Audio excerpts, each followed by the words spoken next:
and it has to do with the pain, and pelvic pain, and you can name other CRPS scales.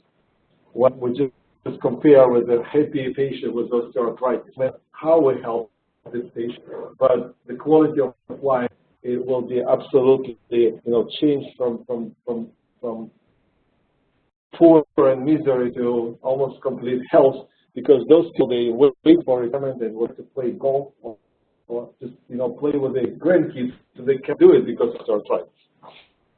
I will give you, of course, start without nerve cannot be painful. Therefore, certainly for people who finished the medical school 1 year ago or 50 years ago, it's still incognito, because it was kind of assumed that going somehow innovative, but no one else was actually taught about innervation of the joints.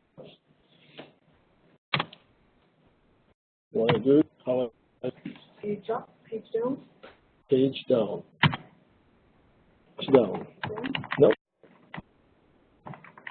Page down. Okay. So I need to disclose that I'm making a lot of money for Bio Incorporation, which is a peripheral nerve stimulation company group in Canada, and Medtronic. And for Medtronic, it has to do with no regulation whatsoever. I'm a consultant of medical and neuromodulation. So if we think about blocks, everything actually started from Sir William Halsted. We think it started from color, but used a different technique and on a style of surface lesion. But this gentleman actually inject first time in history as a local anesthesia. So he invented what we started to call conductive anesthesia, and later it was for the regional. Surely enough, he was actually addicted to cocaine in his life, and then he started to and was addicted. And then he got cocaine, and cocaine addict sounds familiar, right? It's pretty much like an hour, right? So if we think about, I hope this still will be more interested to know that, and I will make a segue to chronic pain. But now we'll talk about anesthesia. So the method we have local, even long-acting local, super local, that's available in the United States. XRL is not more than for 72 hours. According to the it does not work 72 hours. 48 hours will be good, and each sample will cost about $3 US. So we use a local 6, use long-last one when we go to pilot here or pain or the chemical agents, or cryoablation. And recently discovered there is a node with peripheral nerve stimulation that can prevent nerve conduction, and we can do so. And permanent is surgery, but surgical methods are really in the disfavor now.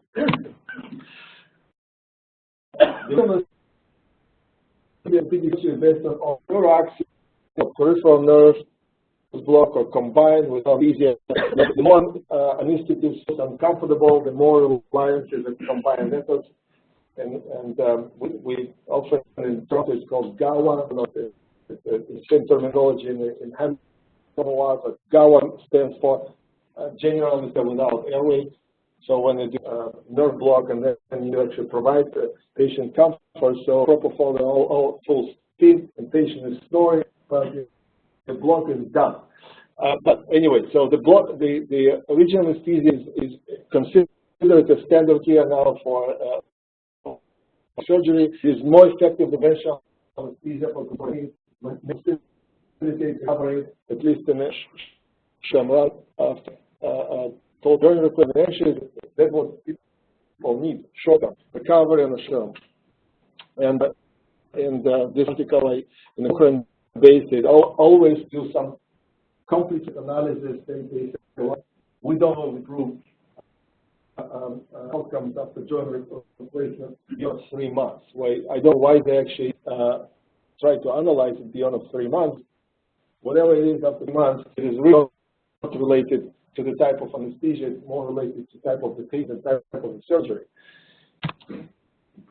We have concerns regarding the regional anesthesia, basically, and surgeons more concerns about motor intensive block because people don't stay really after they feel block. Local anesthetic toxicity, as like some surgeons prefer not to have a patient under regional anesthesia, and in some cases fight still going, don't touch function with the needle, and some surgeons have preferences on a specific type of regional anesthesia.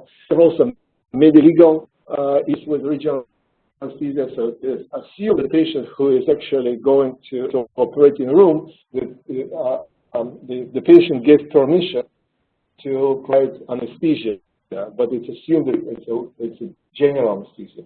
If anesthetist decided to do anesthesia for some reason, we need to ask a different permission.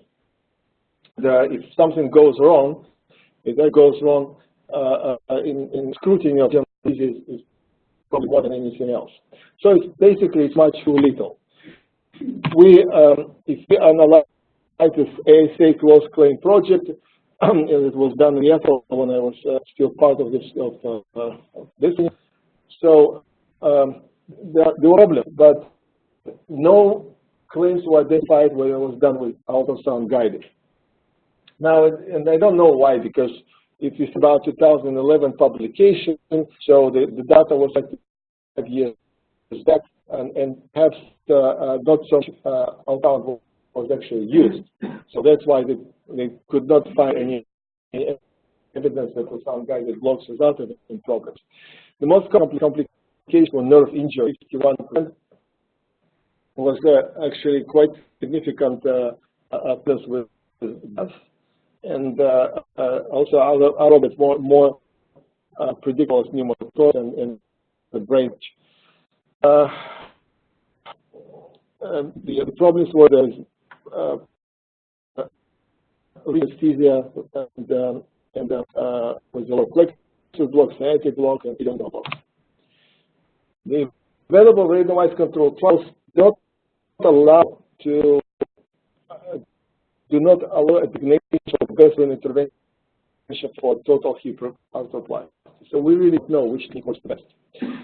It looks low infiltration works as good as a regional anesthesia or total knee replacement, and femoral block is not necessary if surgeon knows how to do infiltration of the capsule. What we have now is a post-operative pain, and numbers are considering numbers of total joint replacement. These numbers are alarming because it's 20% of up to patients after total hip replacement, third of patients after total knee replacement still having an unfavorable outcome. 5 years seems not really right, and I like this from GA that shows, not surprisingly, in all the studies, and probably one of not a lot of studies were done with psychological pressure of outcome in orthopedic surgery, and not surprisingly, catastrophizing of health and perioperative knee pain, preoperative knee pain, and in other sites with basically a multifocal pain would be the strongest predictor of persistent pain after total knee replacement. Surprising for us, but maybe it will be surprising for orthopedicians. Prevention of chronic operative pain. Now, this study tried to done by orthopedic surgeons. This study tried to show that statistically significant difference in WOMAC in 12 months, but it's about minimally clinically important difference of pain on a woman is actually 29 points and not 4 points. So statistically, it was significant. Clinically, it was completely meaningless. So if we think out of the box, why does it hurt? Sorry. So we don't know. Did you ever think why actually total joint replacement, the procedure itself and consequences would be so painful? Because if you think about skin incision, it will heal. I mean, unless things happen and surgeons cut or intrapatellar branch or something else, CRPA. But usually any skin will heal, no consequences, done. So why still pain will persist? Maybe it will relate to actually the injury, the destruction of the tissue, cutting the cartilage, putting prosthesis, and changes in the knee or hip, without in persistent pain. We published, according to, not we, but study was published in 2002, and this study was done for orthopedic surgeons. But if you read in between lines and you see the table, it's actually quite interesting that patients had a total replaced cement replacement had much better pain control after surgery, immediately after surgery, versus uncemented. It makes maybe what happens is the intra bone, so to speak, the bone inside trabecular bone is abundant the nerve fibers. It's actually 100 times more nerves are situated in the bone marrow trabecular bone than on periosteum. We think that periosteum is painful, but essentially the bone may be very painful. So if we think about new neural targets that would have no motor receptor block, it will be long-lasting, no risk permanently or long-term deactivated, damaged, administered by anesthesiologists, because at the end of the day, we would like to preserve our specialty and not to give someone to do it, and it will be cost-effective, right? So now it's too much for the little, now it's probably too much, and it's so wait. The innervation of the joint follows the Hilton law, not Paris Hilton law, different Hilton law. John Hilton law and Rocco anatomist who published a series of articles in 9th century, including first innervation of joints. And he said, well, joint will be innervated by the same nerves that follow the muscle that crosses the joint around the joint. So if you think about muscles around around a joint, you will find 3, 4, 5, usually even more muscles. So there is no reason to believe that it will be innervated by one single nerve. It would probably be innervated by a network of nerves, and they will be following the Hilton law. So if we go back and this is how now the anatomy is taught, but it used to be anatomy. Now it was virtually in some pictures. In the medical schools that can read all of post anatomy, they change paint stuff with virtual reality and more histology and more microbiology than gross anatomy. So now, if we think of shoulder, we have a not quite long shoulder nerves related to shoulder. There is a shoulder nerve innervated by subscapular, axillary nerve, pectoral nerve.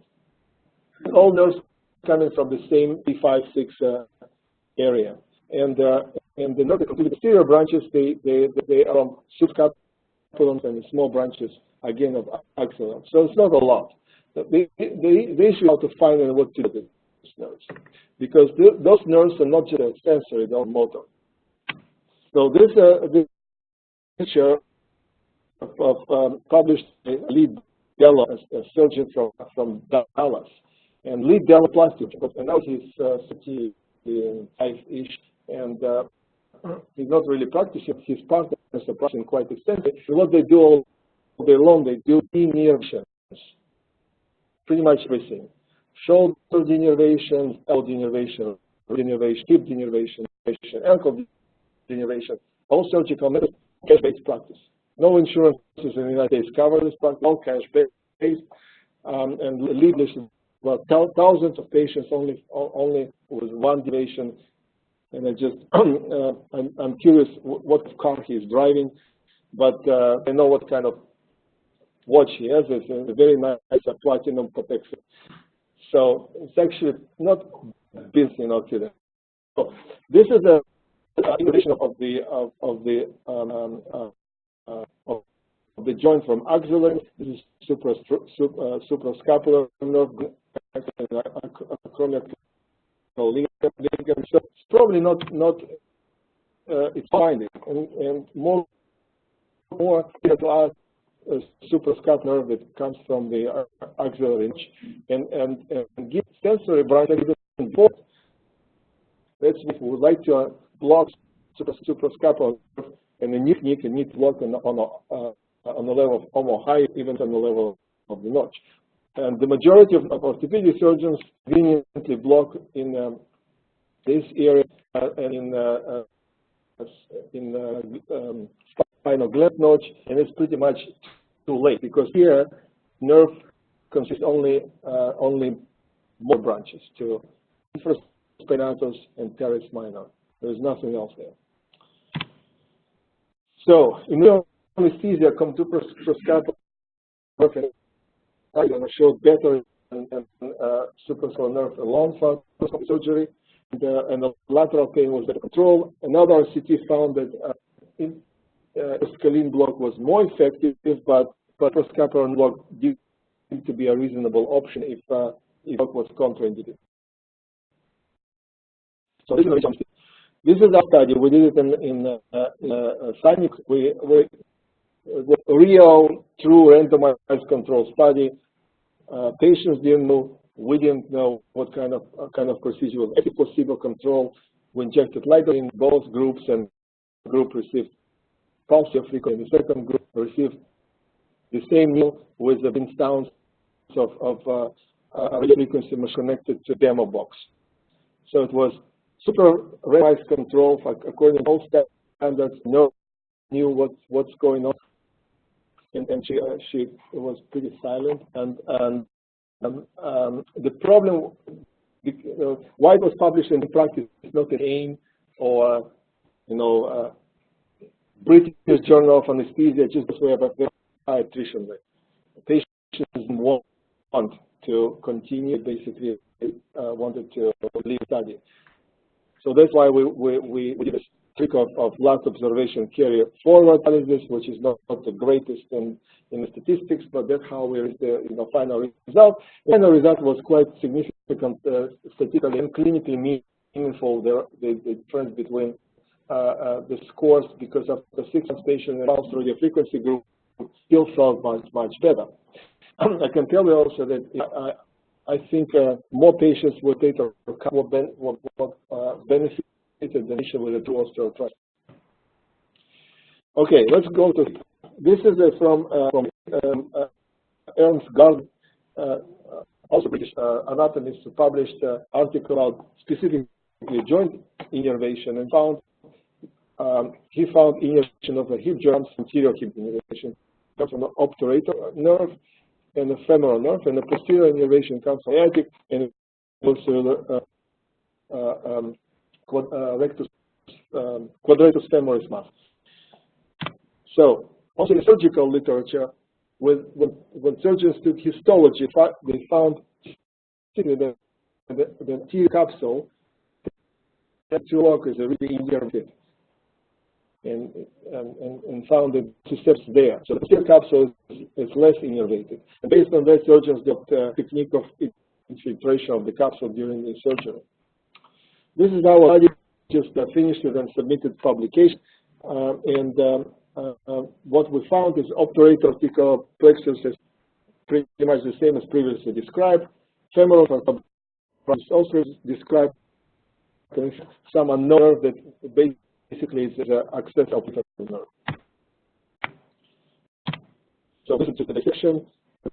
This is obturator foramis. This is median. This is medial sublateral. So you can see superior ramus pubis, iliopinal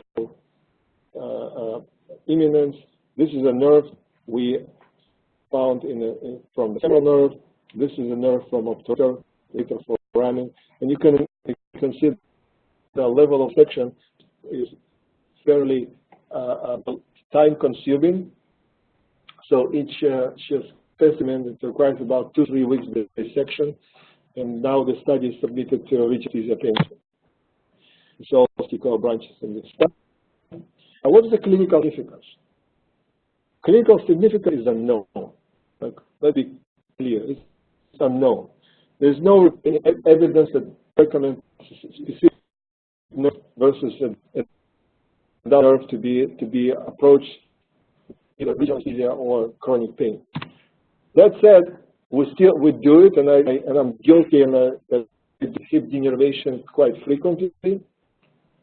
Now, if we think this is an article from anesthesia, the Journal of Anesthesia, Society of Relief and also and there was a large group of patients. So this anesthesia is there, did pretty much the same do with our divine vision, palpation, and the needle, but they reported, quite interestingly, they reported some sense. The more recent publication was retrospective, fluoroscopy guided femoral took 1% male. That's it. No steroids, nothing. These patients reported statistically and clinically significant pain relief, not just once, but also 3 months after injection. And the mean reduction of NSAID PRN with 70%, satisfaction rate was 70%. That's remarkable. Cheap. Hey, cheap. 1% lidocaine, 2%. I mean, 1% meal, 3 months of pain relief. No steroid rate. So no any required. Maybe this needs to be injected 3 times a year, no total hip replacement. If the total hip replacement only for pain control, I can control pain with 2 mil of lidocaine 1%. Much cheaper, much more cost effective. So the radiofrequency first publication comes from Neurology Institute, and they with a very electrode. Dually not unfortunate because that will have another discussion. Thickness of size of electrode need to be. But this is the first electrode that was in the electrode to gauge harpoon. And they tested in totally correct. But the 12 patients had sensor that did not specify where, but I would think it's obturator. And some patients knew believe there was pain to damage of the obturator nerve. So this is a study that was first time they eluded ultrasound guidance maybe to do. Dr. Locker from conducted the study, and they recommended methods kind of lateral to median under the neurovascular bundle. They did not continue it clinically. They see tragically died in some accident. This was a publication related to a method. If I do it now, I combine fluoroscopy and ultrasound, and I need to provide sufficiently large leads. So none of available needles will be not effective to provide significant large lesion to ablate part of the plexus. We're talking about plexus, not one nerve, and it may vary. So you need sufficient large lesion. So I different now of femoral lateral to medial, of the branch is medial to superior lateral, and if you did some picture of the roof of the abdomen is essentially inferior anterior cubic imminence. The iliopsoas stem here, the nerve is right here, and this is because the femoral artery. When it comes to hip, it's more difficult. I'm looking for this slope and the obturator branch located here. That's how it looks on X-ray. It's traditionally we call it a teardrop appearance. It's a and it's a block, and this is the RF. Not the block. Okay, this is RF. So I do it now with trident killer, and results are very, but some patients it's very good. And this is trident killer when the radio frequency is formed. So let's talk about the knee. This is my favorite topic actually about the knee. So again, Ernst Garner, very deep publication of innervation. They call it nerve to the vastus medialis. It's medial part, nerve to the vastus lateralis, lateral part, recurrent nerves, and essentially he found some nerves from either side and some nerves that go in from the intermediate to the patella. So it's much more complex innervation. Much more complex. Probably another what is called plexus of Dinger that's located basically between popliteal artery and the surface. So it's much more complex. So regional anesthesia, we all lock and lock, which essentially is not even a ductal canal, because we lock far from the ductal canal. We call it a ductal canal because we all got an anatomy and we continue to publish as a ductal canal. Now, nevertheless, it's effective. It's probably as effective as a femoral. So, what is actually a ductal canal block? Is performed somewhere in the distal part of the femur, close to the femoral artery, and away or distally to the femoral nerve. So, traditionally, we're used to think that it's actually a block of the saphenous nerve because distally it's just saphenous nerve, and it's probably wrong because regardless of the block of the saphenous nerve or not, this block is effective. So new evidence is published in the regional study last year. Our group from University of Toronto anatomy, multiple branches are actually located nerves to the vastus medialis, and they come in these branches coming distal part and joining the capsule. There's no motor innervation starting the mid-thigh. No motor. It's also the branches and quite big. Saphenous and obturator nerve innervation, is very modest, intrapatellar is inconsistent, and 50% of population in intrapatellar branch is non-existent. Why maybe this patient is happy or lucky because surgeons in 50% cannot damage intrapatellar branch with arthroscopic surgery just because it's not existent, non-existent.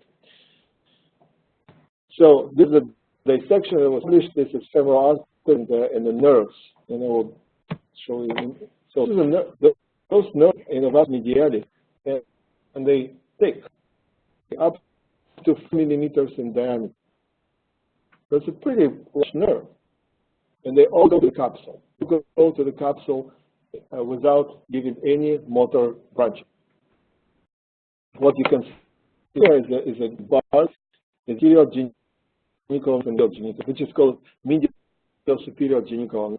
This nerve is very close to the bone surface on the conda, and it's still into the cell. So we can see actually an ultrasound. This is the distal part of the vastus medialis. There's a stain of the with a dye that we did last year, and also preparation and publication. I can result is very simple. 100% of specimens we had a right dependent of the red and blue. So it's not really difficult. This is the genicular nerve. So here this is a nerve stained with methylene blue. Again, difficult and easy to do. This is a study of stained lateral innervation. It probably comes directly from the system staphylos nerve, innervates posterior and the lateral knee. It needs to be determined how the X-ray is done, and now the study is again going to the University of Toronto to define what is the what bill there. So this is the lateral innervation. There's two nerves right in the epicondyle of the femur, and in this case, those nerves can be seen. They cannot be seen, but the genicular arteries can be always seen. So dissection study of lateral innervation, we look at serial lateral genicular nerve, and the basically says this. So Patria studied this, but we found some other branches, basically from tibial and common peroneal that starts far away in proximal thigh, and they're close to the periosteum, but they're also a different path. So clinical significance still unknown, because no one actually did an injection of the genicular nerves. When we do abductor block, it still works. When I have a regional anesthesia in the Women's College Hospital, and I do abductor canal block, 40 years old, full player with ACL repair, it works. Not 100%, not to eliminate completely pure analgesia, but it's great. So symptoms like genicular nerves are unnecessary. On the contrary, if I do block the abductor canal patient with osteoarthritis, to be not quite effective. We still don't know. No evidence, no recommendations be drawn now what to do, what not to do. This is the bottom line. But the surgical mission it should not quite new. Dellon, this is long time ago, and I just speculate that total knee arthroplasty is a significant component of denervation, because they do, essentially surgeons, they separated the cut, use copy, and they essentially accidentally damage and other nerves. So that's probably perhaps why multi-level implant fusion works for 6, because medial branches are cut. Nothing else.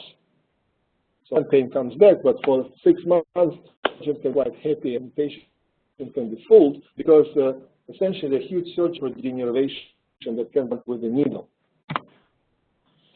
So now let's go to evidence, and this was the article that resulted in explosion. So this article was published in Pain, our mecca of evidence, right? And I really remember the day that this article was published. It was in I can't remember the date. It was 2011. So at the time we worked together with Jane Valentine, and Jane Valentine was in charge of section. She came and said, "Hey, this is finally a great study published in Prevention." So I read this stuff, and I don't think, but I did not put much attention, because, well, not. But this study was random, blind, 58 patients. Now the patients with moderate to severe osteoarthritis, 3 months and the significant improvement in the group. Now, just to remind you, if you thought what program and physiological appearance, this is to 4, which is basically, I'll say, moderate severe osteoarthritis. So you should see some X-ray, right? There's no option not to see osteoarthritis, just deformities extra. Patient was going 2 to 4. Okay, just remember. This is a picture from the article.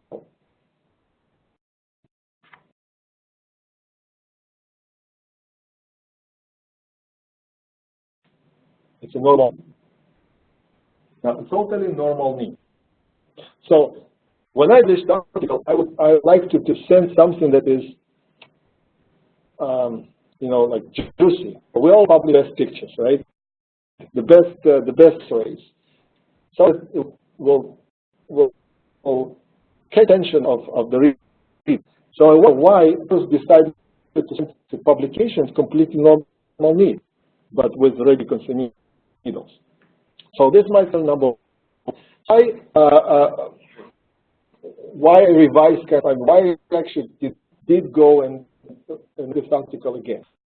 Because 2 days after, it was an explosion in the United States media innovation, particularly on the East Coast, with $multi-million gift of Medicare.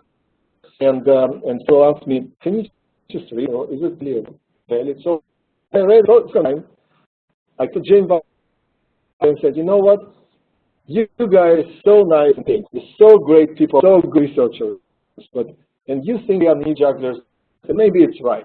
Next time you consider article that absolutely has nothing to do with psychology, behavioral science, pharma, give it for review. Maybe as core as you think, because methodologically the article is good, but not from methodology, statistical methodology was good, but from the methodology of procedure. So that was concern number one. Concern number two is more severe. So this is a picture article. So I said, well, this is the of Genico. So to me, as an amateur anatomist, that's like some kind of set. It's over the that are not responding to the picture. So, in my opinion, that people didn't understand, material was naked, right? So blatantly fabricated article that they even cannot tell you how much is fabricated. So, what I sent a letter to the editor, and I said, you know what, like this article. But again, pain people like, and anyone who goes to ISP conferences know that people are really nice. They don't confrontation, and from psychology point of view, it's not healthy. You calm man. So they invited me to write to the editor.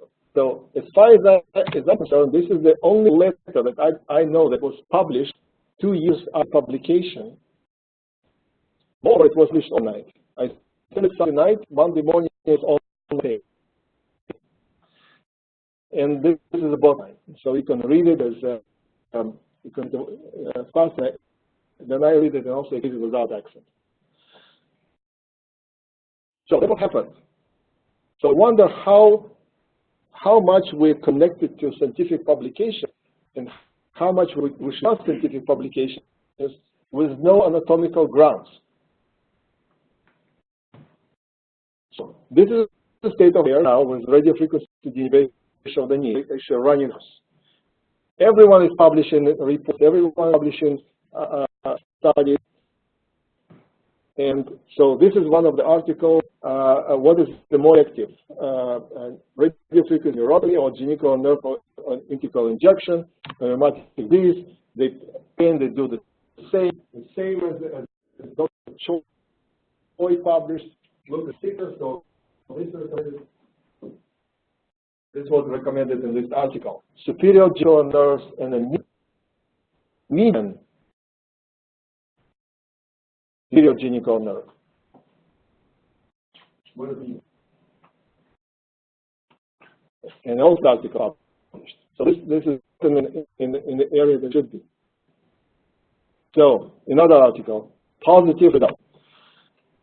So this is the article of functional genital nerve advanced right after 1 year, and on VAS looks good, but just this regional anesthesia, pain medicine, but with any other aspects, it didn't work.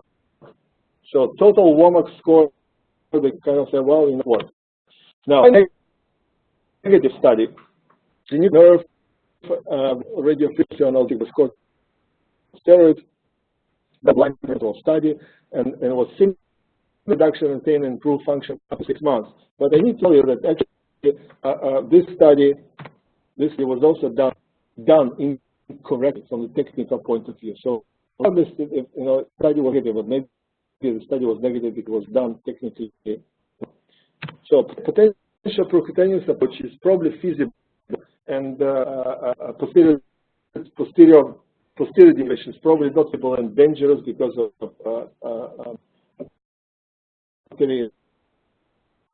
infrapatellar need to preserve. Still understand why people coagulate intrapatellar branch, because nothing wrong with intrapatellar branch. It's a skin. And if people do it, it will be a good chance patient with deafferentation pain because small nerve or white skin innervation. So current target, median lateral GD nerve, and if you look to burden preview, this is a trident cannula. That's how we do it. This is a patient with 6 and finally got some mediation. By the way, it did not work on this patient, but some patients actually did. So just for what is better, there's no difference in fluoroscopy and on ultrasound. That will be my conclusion. That is definitely taken from a bit of philosophy. Doctor thinking is more interesting than knowing, but less interesting than looking. So that's it about joint innervation and practical or impractical application. Thank you.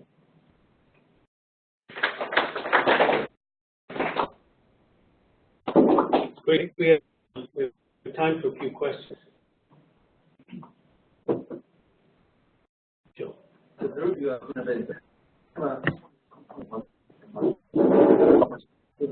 Purely sensory.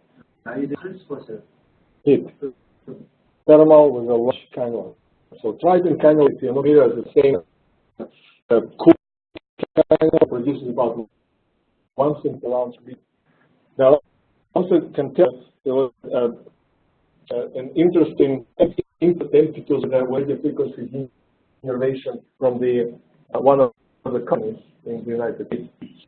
So they have approval for a device specifically for knee innervation. So asking because radio frequency is designed for innervation nerves. So whether it's the knee nerve or hip nerve or facet nerve, it was completely, in my mind, it was completely campaign to have a press release. So now certain device is FDA for knee to study. But I think they should have on the foot because they can come back and say, okay, so that's approved for the knee, but this device is not approved for anything else. That can happen. Typically, they have a good device for medical. Any other questions? Go ahead. So, you do see insert loss projection. Okay, we missed our core joint. Well, it's a great question, but it is impossible to innervate the joint completely. Literally impossible. Even if you innervate all nerve around the joint, it will be intraosseous transfer. It's the same as we do the innervation of assets. No one ever complained or felt progressive loss with the innervation of facet joints. And it's way easier to innervate facet than the knee joint. So patients sometimes feel, occasionally, anecdotally, they feel unsteady sort of something on an analgesic block because it's probably more spread, no matter what, even 0.5 or 1 cc of the local anesthetic, but not after.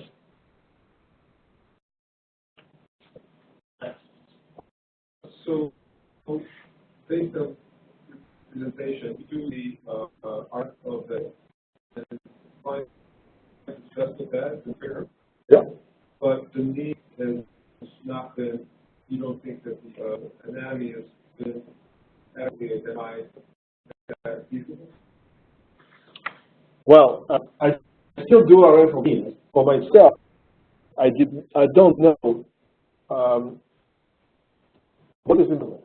So, I mean, I have a pretty good idea what to do with the GL compartment, and fortunately, the majority of patients don't need pain, so I do experience in the genicular nerves.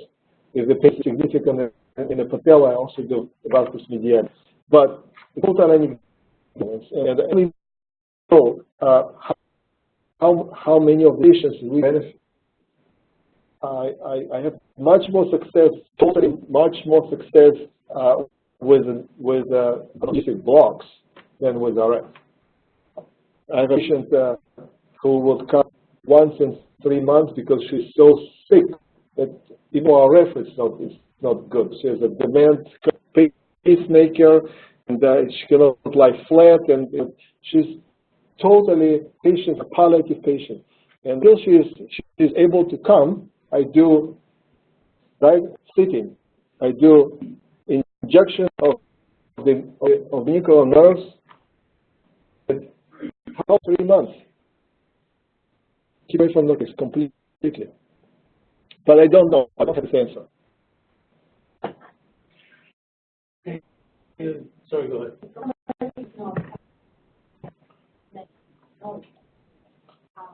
You spoke about value of dietitian and the effectiveness of daily fighting in or up to 3 months, Yep. rather than cells, which can cause harm. So what is the outcome of this information among the life circles? Is it sort of communication program? Is it something that more, people, Yeah. specialists out there? Just focusing something I'll think about the applicability. I have my master's habit, a lot of thank you.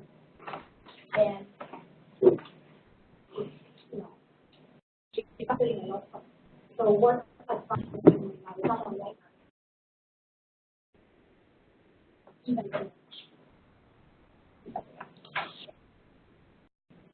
Well, this is technology because the study was. I'll give you a more speculative point of view. We're talking about small, really small, and mostly unmyelinated nerves, which essentially injection of the local anesthetic is some neurotox, and enabling long-term pain. Now, at the same time, we can go to some gray area of practice of the continuous repeat nerve blocks that's actually causing, in this very province, $50 million per year cost for all. And, 15 multidisciplinary program, the found if we stop our brain for nerve blocks, that even in 2010, American Society of Anesthesiologists recommended get blocks for nerve blocks in chronic pain other than for diagnostic purposes. So I don't want to appear that, okay, now we'll do blocks every 3 months. I think it needs to be more balanced approach, because if we do this procedures and the patients are happy for 3 to 4 months, what makes them happy? Will they report only, or they can drop medications, or the function can be improved? So it's not the same as we do blocks on a continued basis, and even just to get from clinic to the elevator, right? And this is what happens in the majority of cases. But it needs to be determined when we do a block, it will be enough, or when we do radio frequency. Because radio frequency can have patients for about several months, a year, more. I probably have experienced more than a year and a half, but I started to see now patients back after 1 year of peer leave and asking me, so what's the placement of the procedure? It's unfortunately not give you a clear answer. Please do anything. Go ahead. Are you also using neuropathic drugs for nerve blocks? such as drug the block. Yeah, for neuropathy. Neuropathic drugs. Alcohol drugs. Neurotoxic. You mean neurotoxic? Like alcohol? No. Well, I wouldn't say no. I use, for example, and to be honest, I just did the first case was phenol patients, again with the same problem with basic defibrillator on demand, and I just felt that it will be too much for this patient. So I did ephemeral and the obturator phenol, and actually ended up with some obturator damage. But this patient actually doesn't care because this patient is also bedridden. I would advise to use analytic aids because it's very unpredictable. Right? So it's less than but the hip isn't because they can get ephemeral part to the nerve, operator to the main operator nerve. So in the planetary cancer pain, probably, but not us. Okay. Mike, thank you much. Appreciate you driving away in from Toronto. Now we're back. Tomorrow I'll be in the clinic, right? Maybe I should stay on the red room. Yes. Thank you very much, Mike.